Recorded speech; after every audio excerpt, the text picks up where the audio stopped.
Let me see. I picked out a good one here. My 5-year-old, I can relate to this. My 5-year-old has been in kindergarten for most of the school year and still has a hard time going to school. Oh, that's a hard one. Yeah, and it's worse after school break.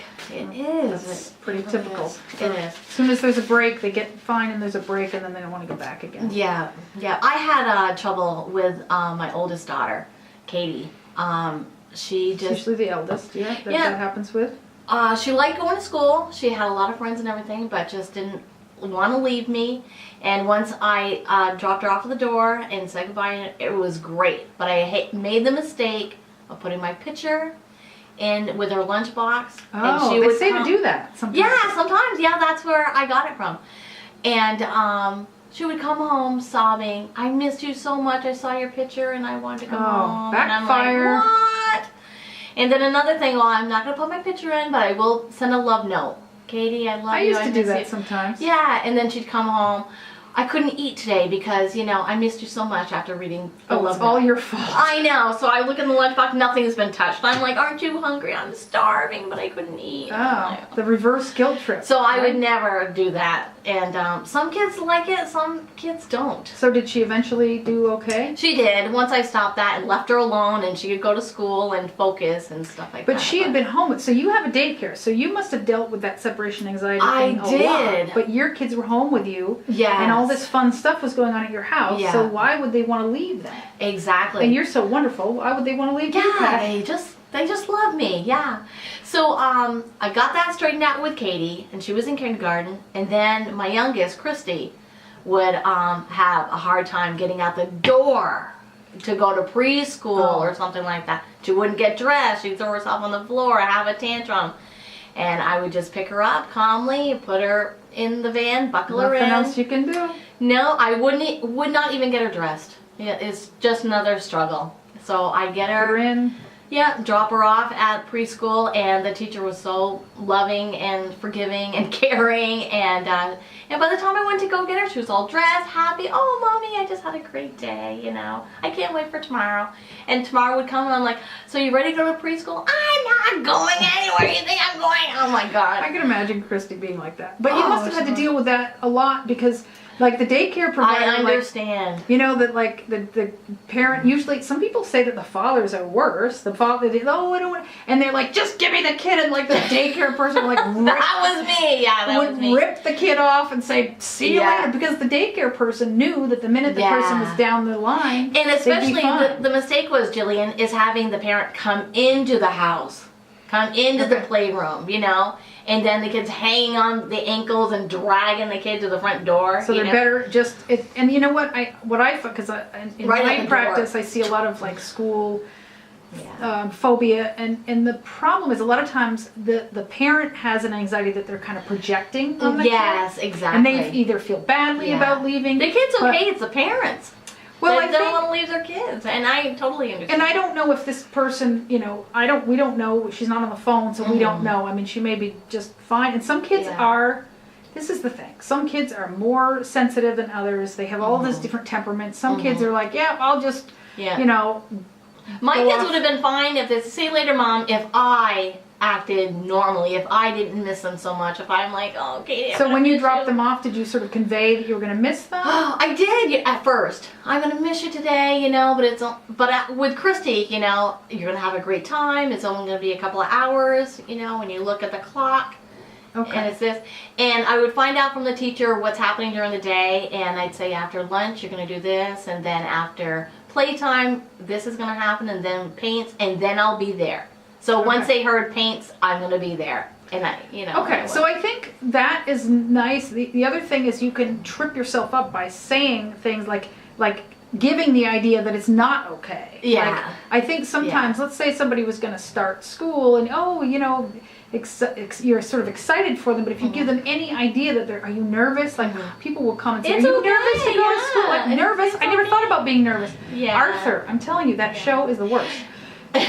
I would never. I loved Arthur. What are you talking about? No, it's terrible. I loved Arthur. There's a book called Nurture Shock. It's one of my favorite books, and it talks about PBS, and we'll talk about that in another episode. But my kid was 4. She was never shy. She's shy now, but we go to do her dance recital. She's like, I've got stage fright. I'm thinking, where would a 4-year-old hear Arthur? It's Arthur. Arthur. Ooh, have stage fright. Yeah. Let's say a kid, anyway. So we won't go on about that. But I think society or other people give people the idea to be nervous. Well, yes. Like, are you nervous about going to college? Well, it's not the kids. Yeah, it's the parents. That project, like you said. They can. And I don't know if this person's doing that, but... Or their friends, too. They hear it from other friends or, television or, Yeah, so I do think that there are kids who are more sensitive than others, and we have to understand it, yes, but we can't enable it. Yeah, so, exactly. Yes, I know that it's really hard for you, and get up and we gotta go. You have to go to school, and do not let them miss the day. Once they miss the day, they know they have you wrapped right around their little finger. If you're the one who sort of enables them inadvertently, nobody does it on purpose, then get someone else. Get even if you're late for the day, call the teacher and say, I'm going to be late. This is what's happening. And, maybe your teacher might have ideas or, Get some help, because sometimes a parent can be a trigger. It's not, always the parent's fault per se, but the parent can be a trigger. Like, the parent sometimes has their own anxiety that they see their child uncomfortable, and it kicks in their uncomfortableness that the kid sees, and the kid can figure it out. So you kind of have to have that. And they are sponges. They can read anything that's on your face, or read what's in your heart. They're soul readers. So if mom is the one who has a little trouble getting the kid out the door, go and find a job at the coffee shop for an hour every morning, and you may have to have your husband or someone else see the kid, an older child or something, see the kid off. And I think the bus is better than people who drive their kids usually have a harder time, because the bus comes and the bus goes. Well, my daughter Christy, when she was in kindergarten, would hang onto that pillar, and I'd be pulling her off and saying to the bus driver, hang on, just give me another minute, and yank her off, throw her on the bus. And every kid is different. I would like to say, well, get the bus driver to get off and pull her off the pillar, but you don't. Oh my gosh! If your kid, you don't want to traumatize. It didn't last long. Maybe a week or so, but. Well, that's the whole point. Is it's gotta. You can't. Yeah. Once she got in the routine, and she knew that I meant business, and this is what was gonna be, and I was not gonna let her. And it is usually fine until there's a break. And it is hard. It's really difficult. What we have to do is try to contain our own feelings of anxiety. And it seems like in school, every 6 weeks there's a week off. I don't know how to retain anything, or, but that's... It is difficult for those kids who are having that trouble with routine, and then they come home for a while. And so with the daycare, you told people not to come into the house. Well, I would greet them at the door and say goodbye to your mom and dad and tell them to have a great day, and let's come in and have some fun. So this is normal. This is what we're gonna do. There's no reason to be terrified to go to Patti's house. And it did last, for about a week or so until they got into the swing of things. And because the daycare person knows that the minute the mom leaves, the kid is totally fine. The kid is great, and the parents are the worst. They're crying. They're just a wreck. But they don't do it on purpose. They try. Trying to do the right thing. Their day is long too. They have to. So you were trying to. You were trying to, give Katie a reminder of you, and you were doing. But it was good that she came home and did tell you. Yeah. That it was the wrong because thing. I missed her so much. I missed her. It's not so much she missed me. She could care less.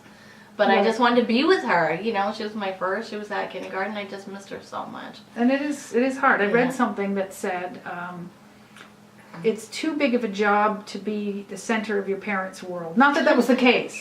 I'm not saying that was the case with you, but it is hard being a parent, isn't it? It is, and I just loved it. And the thing is, I worked so hard to have her. You know what I mean? It took me like 3 years to have her, and I just wanted her all to myself. And I'm like, what do you mean I got to send her to school? And I just love her. Well, you could have homeschooled her, really. No, I really couldn't.